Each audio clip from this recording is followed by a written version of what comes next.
আসসালামু আলাইকুম। কিয়ামত সেই দিনটি হবে এই পৃথিবীর সর্বশেষ দিন।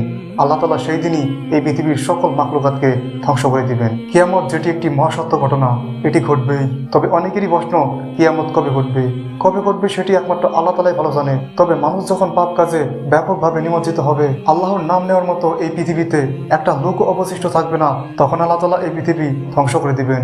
সেই দিনটির নামই হচ্ছে কিয়ামত। রাসূল সাল্লাল্লাহু আলাইহি সাল্লাম কিয়ামত হওয়ার আগের বেশ কিছু ছোট এবং বড় আলামত বলে গেছে। তার মধ্যে কিয়ামতের অন্যতম একটি প্রধান আলামত হচ্ছে ভূমিকম্প। অর্থাৎ কিয়ামতের আগে ঘন ঘন ভূমিকম্প হবে, ব্যাপক হারে ভূমিকম্প হবে। আমরা যদি বর্তমান পৃথিবীতে লক্ষ্য করি, তাহলে দেখব সারা পৃথিবীতেই এত বেশি ভূমিকম্প হচ্ছে যা এর আগে এত বেশি হয়নি। যেমন 2023 সালের তুরস্ক এবং সিরিয়ার মধ্যে এক ভয়াবহ ভূমিকম্প হয়েছে, এতে 50,000-এরও অধিক মানুষ মৃত্যুবরণ করেছে। আবার এই 2025 সালে মিয়ানমার এবং আফগানিস্তানে বেশ কিছু ভূমিকম্প হয়েছে, যেখানেও মানুষ মৃত্যুবরণ করেছে কয়েক হাজার। এই ব্যতীত আমরা যদি লক্ষ্য করি, তাহলে দেখব সারা পৃথিবীতে ব্যাপক পরিমাণে ভূমিকম্প হচ্ছে। আপনি বই পড়লে হয়তো বা জানবেন, গত 100 বছর আগেও এত বেশি ভূমিকম্প হয়নি সারা পৃথিবীতে যত বেশি ভূমিকম্প বর্তমানে হচ্ছে। আপনি বাংলাদেশের কথাই ধরুন না কেন, বাংলাদেশে আজ থেকে 50 বছর আগে এত বেশি কি ভূমিকম্প হয়েছে?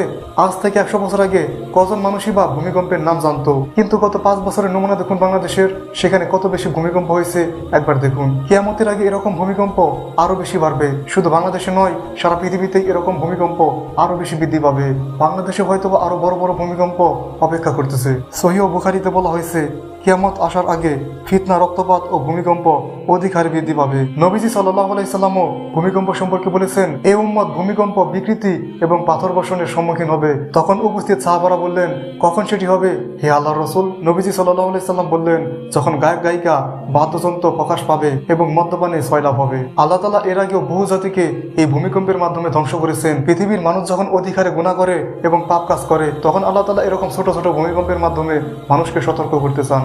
এই ভূমিকম্পগুলো শুধু কিয়ামতের আগে হবে ব্যাপারটি এমন নয়, কিয়ামতের দিনও ব্যাপক পরিমাণে ভূমিকম্প হবে। সেই কিয়ামতের দিন ব্যাপক ভূমিকম্পে এই পৃথিবীর বড় বড় দালান কোঠা, ব্রিজ সবকিছু ভেঙে চূর্ণ বিচূর্ণ হয়ে যাবে। পবিত্র কোরআনে সূরা হজে আল্লাহ তাআলা বলেন, হে মানব জাতি, তোমরা ভয় করো তোমাদের রবকে। নিশ্চয়ই কিয়ামত দিবসে ভূকম্পন হবে মারাত্মক ব্যাপার। সেদিন তোমরা প্রত্যক্ষ করবে, তোমরা দেখবে প্রত্যেক স্তন্যপায়ী মা তার দুগ্ধ পশু সন্তানকে ভুলে যাবে। মানুষকে মাতালের মতো দেখবে, আসলে তারা নেশাগ্রস্ত নয়। বস্তুত আল্লাহর শাস্তি হবে ভয়াবহ। মূলত এগুলো মানুষেরই পাপ এবং অপরাধের ফল। কেননা এরকম বহু জাতিকে আল্লাহ তাআলা ভূমিকম্পের গজবের মাধ্যমে ধ্বংস করেছেন।